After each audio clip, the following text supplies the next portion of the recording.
for 2 weeks. Yeah, he did. Every night. Hold it in, too. Every night. Oh gosh. Oh man. Like I said, that's how I've been dealing with this I loss. remember I remember how happy he used to get. We were in the old trailer. Do you remember the trailer? Yeah, the original SO, the Yeah, yeah, the original building. yeah. I remember next door they used to bring in all that bread, right? Oh yeah. For all the other people. It was kind of like a food I bank remember, type thing, yeah. yeah. Well, most of us, we knew what day of the week it was. Oh, I'll have some food over there. Let's go check it out. So we'd go over and see what they had. And it was kind of up for grabs. And I remember how happy that son of a bitch used to get when there was donuts in that bag. Didn't he lose the keys once? And he He had to left go the he had keys. to go back and oh wow. Man, he left the keys in that room once. We had to go find them. He couldn't find them anywhere. Turns out they were right next to the donuts. Yeah. We used to watch. He used to refer to 3 in the morning, between 3 in the morning and 5 in the morning when we were working overnights. He would call it the witching hour. Mm. And that would be the time when we would, about 3 o'clock, I would start making coffee. And because I knew we were all tired at that point, everything around the area in which we work was everything quieted down. All the drunks were asleep, and there just wasn't, everything that we had to get done we have already done. And for those 2 hours, we didn't really have much. And that was when we would start to, some people would want to nod off. So I'd go in and make coffee, and Yeah. then we had a TV in there. And one morning, he's just flipping through channels, and we found that on Telemundo, we found Muy Buenos Dias. Okay. Muy He buenos dias. found he found Muy Buenos Dias. Oh, so that was him. And for those of you that don't know what Muy Buenos Dias is, it's virtually like American Bandstand used to be, where music would be playing and people would be dancing. But they were on the Well, beach. yeah, in this version of it, they were at the beach, and dudes were wearing their swim trunks and no shirts on, and girls were wearing, all the girls were wearing very, very skimpy bikinis and, shaking everything they had. Eh, he just went speechless. Yeah. And Well, well, I can deal with that. I mean, it's better than this other person that I happened to walk in on him, and I wasn't ready for Spartacus at the time. I had never seen male frontal nudity on the show. So at least Muy Buenos Dias is something that you walk in and you're like, oh, okay. I mean, the other way. all right. Yeah, exactly. Well, On the other hand, I walked in and I'm like, dude, what the fuck are you watching? Spartacus. Very boring. Without giving away who that is. Well, this would be a tradition every morning around 3:30. We'd get our cup of coffee, going and watch a little Muy Buenos Dias. This was happening day in and day out, right? Like he would call me on the phone. Hey, where you at? Oh, I'm over here, doing blah blah blah blah blah. Oh, it's almost 3 o'clock. Are you ready to watch our show and drink some coffee? And I said, yeah, I'm on my way. Okay, so this is how it would go for a while. Well, one day we're watching this show, drinking our coffee, when the big boss walks in. Hmm. Hey, what are you guys doing? And without skipping a beat, he looks up, sees our big boss, and says, I don't know what Eric turned on, but I am appalled. Threw me Under under the the fucking. fucking bus. But he did it in a way where the other person could tell that he was bullshitting. He was Right. just being. He was like, oh, he turned it on? Yeah. He turned it on. Oh, okay. So he says, okay, well, that's good, because if you would have turned it on, then I would have had to call your wife and let her know. Oh, no. I most certainly didn't turn this on. Yeah. He was Wow. funny. Yeah. Like I said, I've been going over in my head all those things, because He would bring coffee. We were stuck in certain buildings for 12-hour rotations. And honestly, we really didn't have a job in these buildings. We just sat at a desk and looked pretty. That was the job. Yeah, like that's all we Well, did. actually, no. The And job was we were babysitting. But yeah, anyway, we were babysitting the residents, but yeah. nothing really ever happened. I don't know. But once again, at like 3 o'clock in the morning, we started getting tired. We've been in this building for fucking 10 hours at this point. And all of a sudden, out of nowhere, you just see a golf cart come pulling up the sidewalk and, turning. He's holding 2 cups of coffee, one in each hand. He's driving with his knees, and there's another couple cups of coffee in On the the cup cup holder. holders. He just thought, hey, since we couldn't be there with him, he would bring the coffee to us. Yep. And this is how it would go every night, Every Yeah. night we knew we'd have, coffee would be coming towards us. Well, But, thing is, yeah. like I said, COVID-19, take it serious, motherfuckers, and mask up. Even if you don't think you're at risk, I mean, other people might be, so don't be an asshole. And Yeah, wear your mask. Just yeah, I mean, and you know what? If you're not going to wear a mask, if you're not going to, then be very mindful of how close you are to other people. yeah, All right, like, come on, at least do that. Like, if you're not going to do the other, wear the mask. Okay, I don't agree with it, but we'll go with it.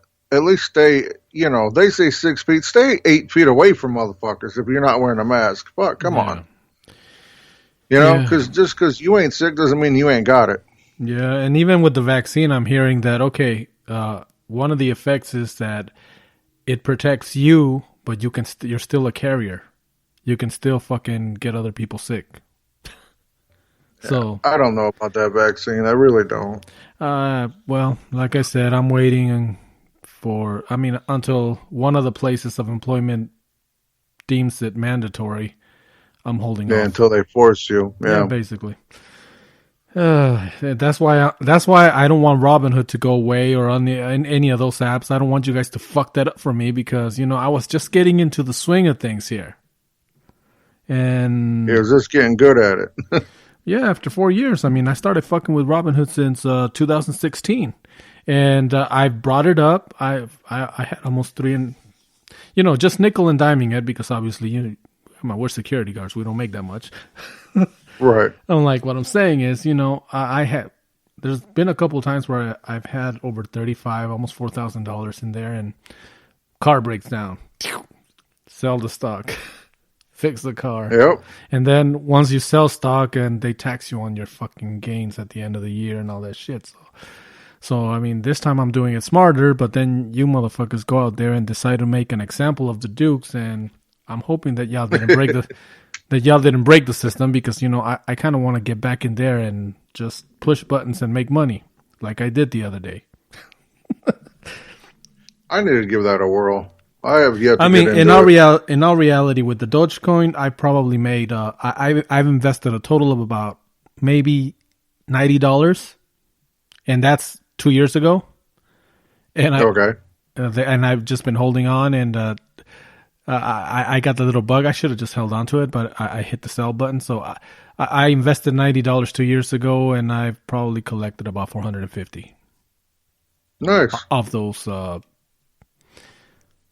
I mean, it could have been a lot more, and that's what I kept. I had a lot more. It's ridiculous. I want to invest in Tesla.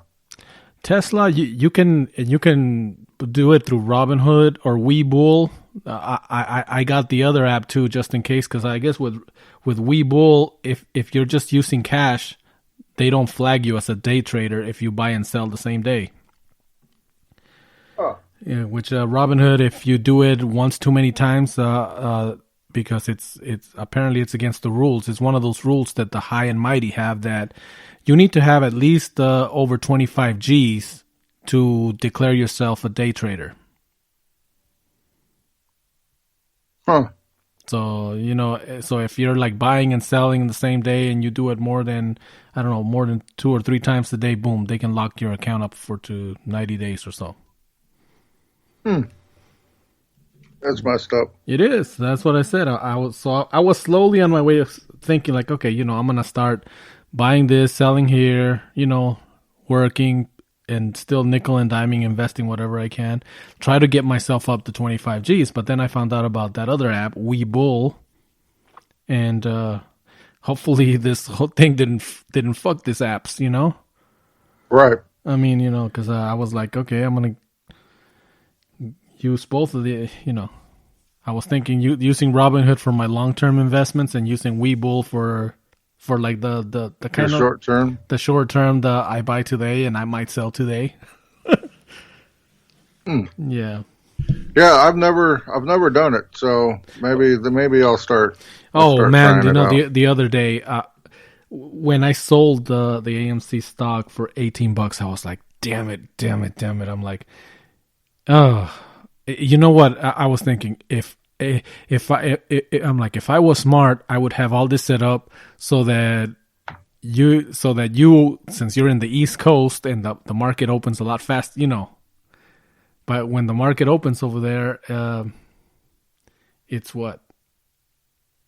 It's 2 hours difference for us. Yeah, so if it opens at 8, it would be 6 there. Yeah, it opens at 9. Okay, so 9 is 7 3 in the hours. morning there.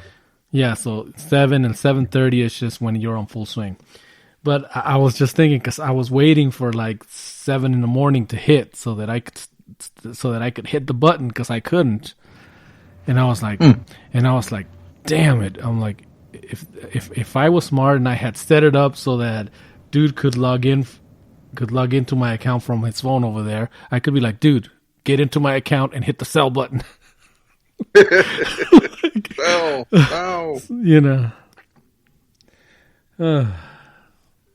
It's certainly been a not fun, but interesting couple of weeks. Yeah.